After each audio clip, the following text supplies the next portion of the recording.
神奈川県横須賀市。ここに全国でも珍しい特別養護老人ホームがあります。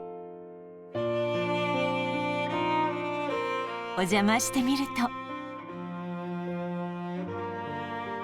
入居者の皆さんと共にいたのはワンコたち。実はここ、自分のペットと一緒に入居することもできる老人ホームなのです。多いのは長年犬や猫を飼っていたんですが、高齢になって飼うのを諦めたっていう人なんですよね。そういった人たちがここに来ればまた一緒に暮らせると思ってと言って入ってこられるんですよ。そもそも若山さんがこのホームを作ろうと思ったきっかけは、老人ホームに入ったことで愛犬と離れ離れになってしまい、生きる気力をなくしたお年寄りの姿でした。高齢者をそんな最後に追い込んでしまうのが老人福祉だとしたら、それは何か違いますと。それを聞いてちょうど準備中だったこのホームでペットと一緒に暮らせるようにしようというふうに思いついたんです。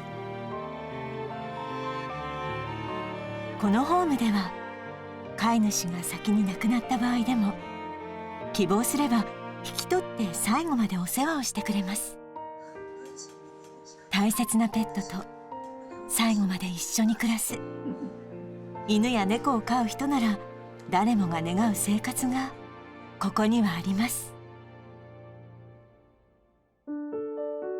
そんなホームに誰よりも長く暮らす犬がいます。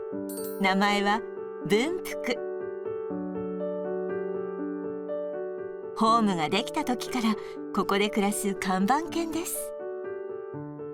普段はもう本当に好きなように過ごしてます。で、自分から入居者さんにお部屋に入ってベッドの上に乗っかって遊んだりですとか、このリビングでちょこんと椅子に乗ってこう今みたいに撫でてなんていう感じになって、そうすると入居者さんが手を出して撫でてくれたりするので、自然と手を伸ばすってこと自体もリハビリの一環にもなりますから、多分この子にとっては本当に自然なんでしょうけど、はい、でも本当に家族だと思ってるんじゃないでしょうかね。もともと保護団体からやってきた文福。他の犬のように入居者のペットだったというわけではありません。さらに桜の里は認知症のお年寄りも多く、文福の名前を覚え呼んでくれる人は決して多くありません。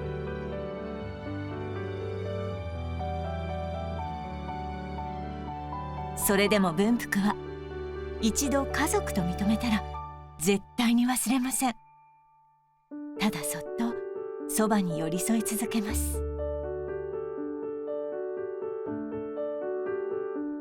そんな文福が不思議な行動を見せることがあります。もうちょっと看取り期間に入ってる入居者様なんですけど、もう式が近くなる時ってあるんです。その時に、この子は何かを察するのか、自然とこうスーッとお部屋に入ってくるんですよ。でベッドの上に乗ってでスリスリしてでお顔の方をこう静かにペロペロ舐める、その行為が普段の遊ぶっていう雰囲気と違うんですよね。一番初めての時は分かりませんでしたけど、2回目の時はあれこの間もやってたなって、で3回目ずっとあれまただっていう、そうすると本当に次の日でしたりその夜中でしたりご逝去されるっていう状態。もうここで亡くなられる方全員にそれをしてたので、同じことをしているので、でも他の犬はしないからこの子だけなので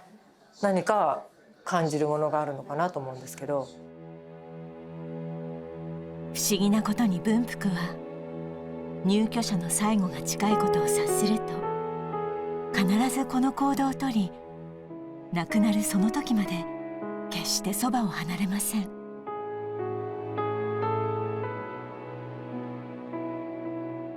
いつしか文福は看取り犬と呼ばれるようになりました。文福の不思議な力に気づいて以来、その姿を見続けてきた出田さん。中でも忘れられない出来事があります。それは元漁師の入居者さんとのお話。当時余命1週間と宣告され、すでに意識はありませんでした。漁師で活躍してた漁港のお名前を上ごとで言ったような職員が聞いて、最後に見せられないかなっていうのをちょっと突発的に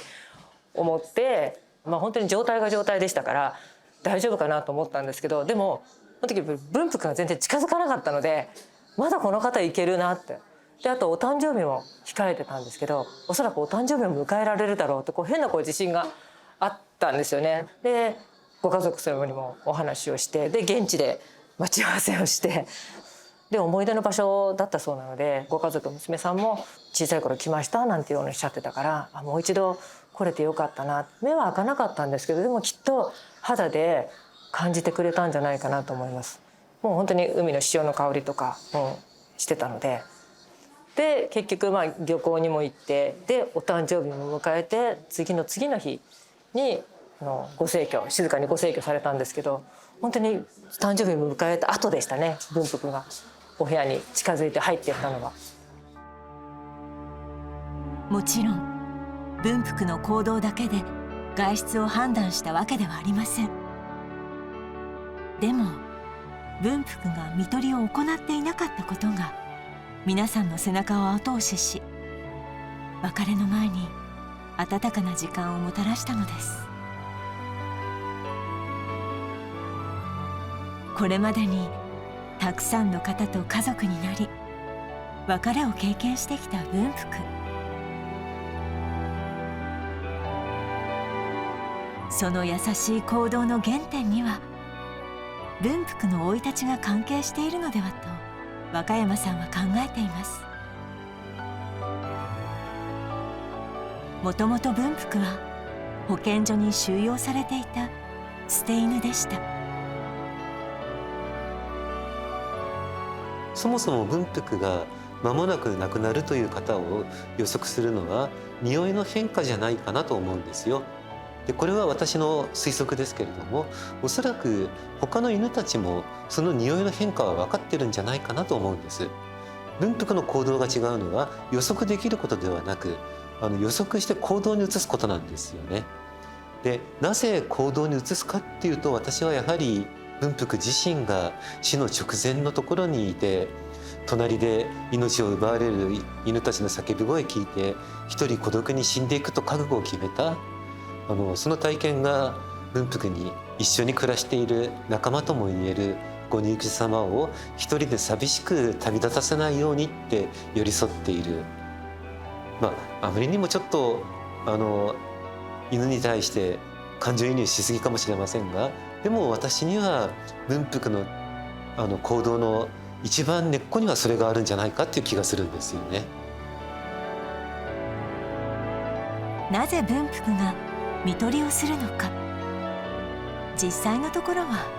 誰にも分かりません。しかしその優しい行動は人生の最後を迎える人の心にそっと寄り添ってくれます。犬と人間の温かな絆がここにはありました。